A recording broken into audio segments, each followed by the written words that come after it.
play a villain, which is pretty awesome. Is that something?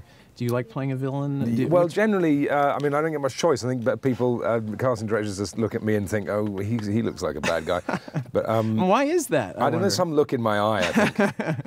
I see it. I see the. Do you? Yeah. The evil. Yeah, there's a little evil there. The lurking evil. Yeah. It's taken a while to cultivate, but I think generally, you know, villains tend to have the best line. Well, you know, they tend to have the jokes. Andrew Stanton, coming from Pixar as you know, just a creative force in animation, coming to live action, what did you see different from other directors that you've worked with? Well, I suppose on a practical level, the first thing I saw was that, which was really important for this film, was that he had done an animated video of most of the scenes I was in, particularly the fight scenes and the action scenes. So before we did the scene, he'd go, "Look, this is how I want to shoot it. This is how the camera is." And so that was from the purely practical point of view, and that did really help. And even in the audition, which lasted an hour, and they usually last about a minute, which was purely him explaining the world and showing drawings and video of what his vision was.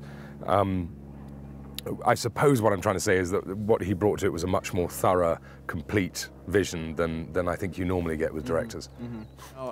You do quite a bit of extensive physical work in the movie. The physical aspect of everything, what was that like for you?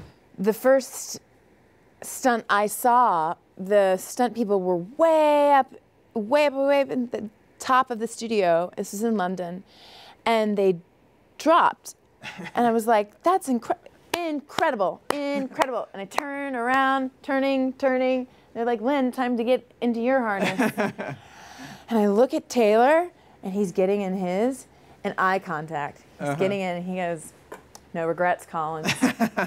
So the whole rest of the movie was me being like, I have been, you know, challenged on a huge level. So I did most of my stunts, overcame a lot of fears, overcame a lot of insecurities, and you know, just the work to sort of make my body strong in order to fight was an instant connector to mentally being strong and sort of not hiding that part of myself, but opening it and exposing it.